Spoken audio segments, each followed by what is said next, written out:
Hello po mga kababayan, si Dante Maravillas. O sa kakapos nila ng narrative na Operation Romanov, lalong napasama.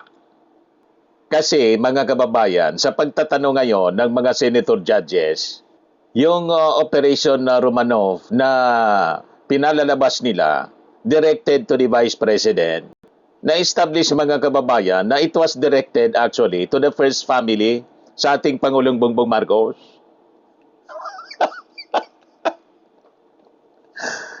Napasama lalo mga kababayan. Kaya sumaklulo na po si Defense Counsel, ah,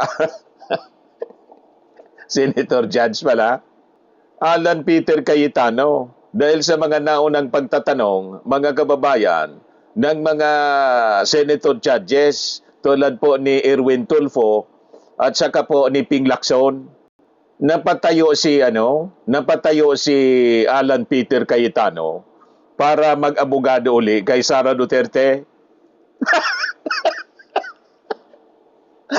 Unahin natin mga kababayan yung pagtatanong ni Erwin Tulfo po. Ito po mga kababayan. Witness here, Yes, Your Honor. yung Romanov plot, well, aside from what Senator Judge Tulfo said, that came from Baste, but I picked it up doon sa video na pinalabas kanina ng defense, Yes, Your Honor. yung Romanov plot versus Sara, according to Princess Maui. Did you take that information seriously or not? Yes, Your Honor. That's the reason why nung marinig namin, makita namin yung question ni Princess Maui about the Romanov. Yung vlogger siya. An open source investigation, tinignan ho namin baka meron. Ayun nga, ang nakita namin yung January 2024, during Naisog Rally, if I'm not mistaken, yung the word Romanov, ang nagbigkas ho noon si Mayor Baste, Your Honor. Alright. So, yung statement ni Princess Maui sa video, how do you rate that info? Sa inyo po sa NBI, sa mga intelligence agencies, yung mga informations po ninyo, may rating, tama po ba? Correct me if I'm wrong here, Mr. Witness. For example, pag yung information po ninyo, pag yung information po na natanggap ninyo, ay may mga rating po. A1, completely reliable. B1, usually reliable source, information confirmed. B2, usually reliable, information probably true, but needs validation. C1, fairly reliable source, information confirmed. C2, fairly reliable source, information needs validation. D to F, source is doubtful, unreliable, or reliability cannot be assessed. So, saan yun nilagay yung sinabi ni Princess Maui? Saan dito sa classification po na ito na source of information? Is it A1, A2, B1, B2, C1 hanggang DF? Saan po? Kasi po ngayon, sir, napakarami na po mga impormasyon ng mga fake news. Opo, sir. Sir, pwede na po sumagot. Go ahead po. Go ahead. Sir, yung una po namin ginawa, we tried to invite Princess Maui to shed light doon sa sinasabi nilang Romanov. Since hindi ho nag-appear si Princess Maui, wala ho kaming basis. So, classify muna namin ito na non-validated information. Naghanap kami sa open source. Yun nga, ang nakita namin, ang unang nagbigkas niyan, si Mayor Baste. Yun. So, medyo nakita namin, teka muna, parang baliktad yata ang sitwasyon. Baliktad? Kung Mayor Baste nagsimula ang Romanov, bakit dito ito yung tinatanong ni Princess Maui sa Vice Presidente? So, Correct. medyo it doesn't make sense, sir. Wala kaming na-validate since hindi nag-appear si Princess Maui. So, we classify the information as unvalidated So, information. what you did, nung hindi mo ma-confirm yung kay Princess Maui information, naghanap ka ng Opo. counter source, Yes, sir. Open source, sir. open source, okay, to validate. Yes, sir. And what happened to that source? Yeah, based doon sa video na yon, January, if I'm not mistaken, yun nga, yung Maisog Rally, Your Honor, ang unang nagbanggit ng Romanov Si Mayor Baste, parang tinatakot niya yung presidente. Okay, Doon. Mr. Witness, I'm running out of time. So isa lang pong tanong ko. So yung information po ni Princess Maui doon sa video, yung sinabi niya kay BP, eh hindi po reliable. Hindi reliable in so far as the cybercrime Di ba? Thank you, Mr. President. Unreliable yung Operation Romanov na kwento nila. Di ba? Kasi nga po, baliktad man talaga po yung katotohanan, yung Operation Romanov nila ay hindi man totoo na may banta sa buhay ng mga Duterte mula sa First Family o kay Martin Romualdez, kundi ang banta mula kay Baste sa pamilya Duterte laban sa ating Pangulong Bongbong Marcos. Pinagbantaan sa isang maisog rally na mention ni Baste, yung paulit-ulit ko po, mga kababayan, na nire-replay na baka daw matulad sa Romanov yung ating Pangulong Bongbong, kung saan ang kwento ng Romanov ng Russia, inobos yung buong pamilya. So ang ibig sabihin ni Baste, baka ang nangyari sa Romanov, mangyari sa ating Pangulong Bongbong Marcos. Di ba direktang pagbabanta yon? Yun ang na-establish dito. Na hindi man pala, mga kababayan, laban kay Vice Presidente yung Operation Romanov, kundi sila ang nagbanta laban sa ating Pangulo. Ito, pangkingan natin yung sinabi din ni Raffy Tulfo. Yung kanyang pagtatanong din, clarificatory questions dito po kay witness, Attorney Director NBI, Jeremy Lotok. Ayan pakinggan natin mga kababayan. Clear, Mr. Presiding Officer, na yung threat na yon, yung Romanov na salita, it was used to warn as a threat to the First Family. Correct. The word Romanov came from the mouth of Mayor Baste Duterte, Correct. na para bang binabantaan niya yung First Family. Correct. You follow me, Mr. Witness? Yes, sir. Tama po yun. Thank Tama you. po. Tama. Noted. Lalong nadiin. Nag-backfire yung kwentong Romanov nila, mga kababayan. Kasi ang totoo, si Basti ang nag-mention noon. Kaya sabi ko sa inyo, mahirap yung daldal ng daldal. More talks, more mistake. More mistakes. No talk, no mistakes. Mga kababayan, mahilig silang dumaldal. Ito, nagkabuhol-buhol na sila sa problema, mga kababayan. Pinalo pa ito ni Ping Lacson. Pakinggan natin, mga kababayan, yung pagtatanong ni Ping Lacson na ang sabi ni Ping, all along anya, yung aking paniwala na yung Operation Romanov directed to the Vice President. Pero lumalabas niya ngayon na ito pala niya directed to the First Family sa ating Pangulong Bongbong Marcos, Lisa Marcos. Yan yan lumalabas. Ito na po si Ping Lacson. I just want to pursue the point raised by Senator Judge Raffy Tulfo and the others. The gentleman may proceed and he has to. I don't know about the other senator judges, pero until today, when Senator Judge Raffy Tulfo clarified Opo. na yung palang Oplan Romanov a threat against the First Family. You see? Ang impression ko since last week, nung pag-uusapan natin yung Oplan Romanov, a threat ito against the Vice President. And since sabi nyo, part ng investigation ninyo, Lalong nadiin po Yes, sir. na booking yung Operation Yung bang, Romanov nila. Speech ni Mayor Baste Duterte sa Maisog, naging part pa ng open source nyo yun? Part ng In this particular investigation that you conducted? hindi po siya nag-form part as... So kulang yung inyong open source information. Hindi po kami nakafocus sa Romanov, Your Okay. Honor. Was it also your impression na yung threat do sa Romanov was directed against VP Sara until today? I don't... Please be honest. Yeah. Don't be ashamed. Yeah, I don't think so, Your Honor, kasi unang-una, ang context ng Operation Romanov against the First Family. I know. So definitely against the President and his family, Your Honor. Ngayon, nung tinanong ho siya ni Francis Maui, doon nga kami nagtaka. Anong ibig sabihin ng Romanov? Anong context niya ng Romanov? Bakit against sa Vice President? Hindi naman sila yung first family. So, yan yung reason po, Your Honor, kung bakit we try to invite Francis Maui na shed us some light para makita namin ano bang ibig mong sabihin doon. Ano ba yung pwede namin i-validate na information para makapag-case build-up kami pag meron. Yes. So bakit hindi naging part ng investigation nyo do sa threat against the life of the President and the First Lady? Kasi family yung binabanggit ni Mayor Basten, di ba? Hindi kasama yung si Speaker Romualdez, hindi kasama yung Chief Justice. Opo. Di ba? Yes, sir. Pero threat against the family, the First Family, Yes, sir. as mentioned by Senator Judge Rafi Tulfo.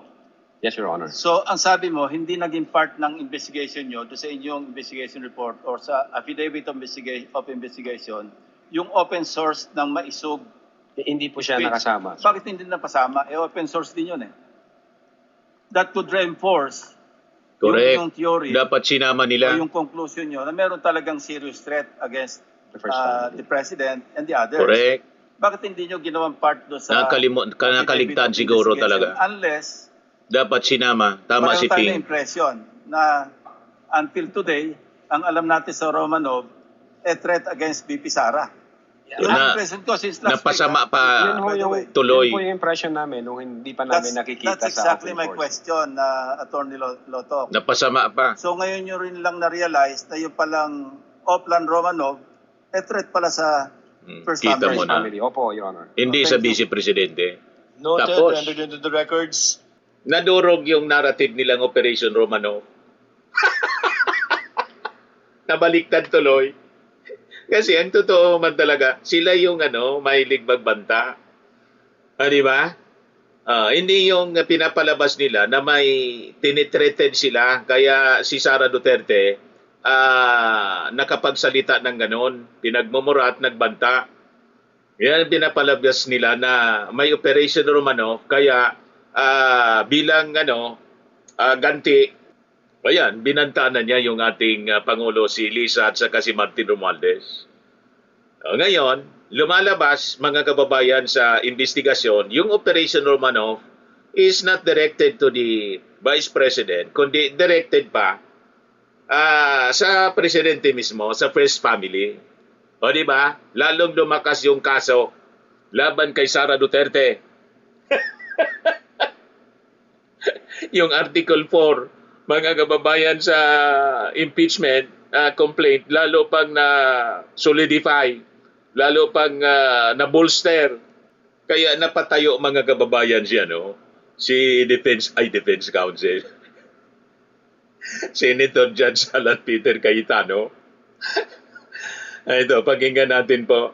Ayan, napangiti si biglang tumayo, napangiti si Chis Escudero. And point of information, as Senator Judge Lacson said, it's for each judge to appreciate.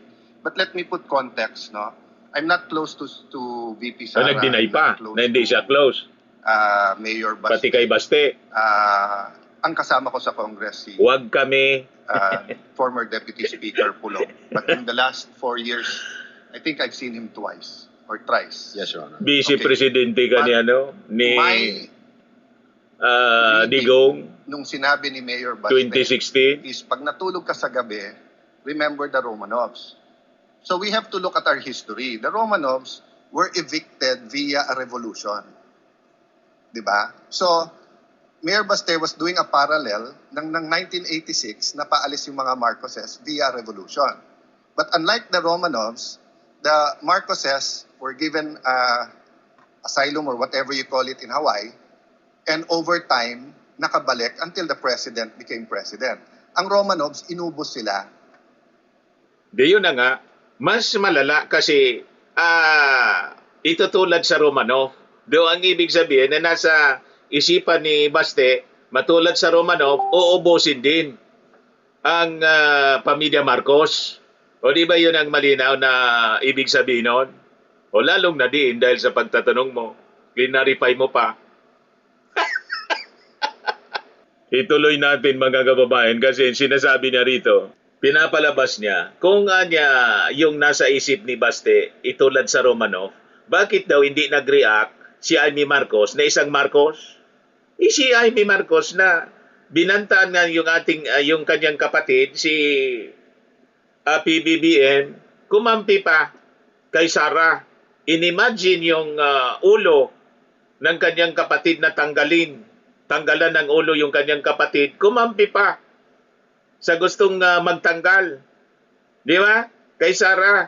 At sinabi pa, mga kababayan, na huhukayin ni Sara yung bangkay ng kanyang tatay at itatapon sa sa West Philippine Sea. Ano naging reaksyon ni Amy?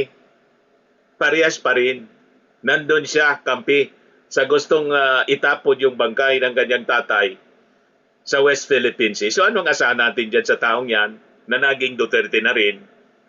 Kasi nga may mga pagdoda, hindi man siya totoong Marcos, iba man yung tatay. But anyway, ituloy natin mga kababayan yung pagtatanong ni Alan Peter Cayetano na lalong nagpahamak mga kababayan kay Sara, pati si Baste, damay. Para nga hindi balik. Now, if Mayor Baste was making Romanovs uubusin kay Marcos, di dapat na-offend si Yun. Senator Judge Amy Marcos because she's a Marcos. No? So, Yun ang gusto niyang palabasin. Dapat na-offend. So, if we was saying, may oplan mo, wala na manid na si Romanov or si Amy. Romanov kayo, I'm sure the PNP or the Presidential Security Command, the National Council, would have filed a case against Baste. So I just want, it's fair that you mentioned him, it's fair sa investigation mo, but I don't think we should draw a conclusion here that Mayor Baste was threatening the first dinefend niya si family. Baste. Because remember, there's a thin line between a warning Defense and a lawyer, threat. So pag Alan sinabi ko sa inyo Cayetano. yun, witness, pareho tayong abogado, kompanyero, pareho tayong taga-Ateneo, mag-ingat ka sa sasabihin mo. That could be a fair warning. That could be not a threat, di ba? But kapag may threat talaga na pinarating ko sa iyo, pag hindi ko gusto mo, kakasuhan kita, that could be a illegal threat, di ba? Pero pwedeng warning. So I just want that on the record, Mr. Presiding Officer, Mr. Senate President, because everyone's watching.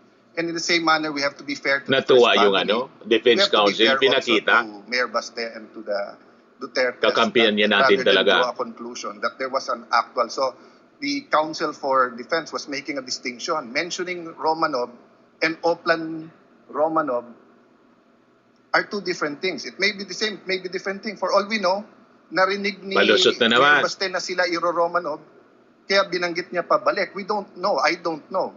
I haven't discussed it with anyone. I haven't discussed it with the few senators na kaibigan ko dito. So let's just be circumspect and careful from making conclusions. But as far as it is relevant, Mr. Presiding Officer, I appreciate the answer of the witness. Thank you. Thank you, Your Honor. Senator Klaro po, Mr. Senator Judge pala. Klaro ang pag-defend mo. Kahit sabihin mo na hindi sa dinidefensa mo at hindi mo kaibigan si Baste, di si Presidente kang tumakbo ni Digong, alangan man hindi kayo close. Di ba? Mga kababayan at saka ni Sara Duterte, iba yung sinasabi po ninyo kaysa sa inyo mga ginagawa, mga actions dyan. As a Senator Judge, ang tingin ng publiko, Defense Council ka na, dumagdag ka sa puwersa ng Defense Council kasi palubog ng palubog. pabaon ng pabaon, lalong nayayari si Sara Duterte dahil sa mga pagtatanong ninyo. Di ba? Ayan lang po mga kababayan, yung ating short video ngayon. Ako po si Dante Maravillas. Bye-bye. God bless.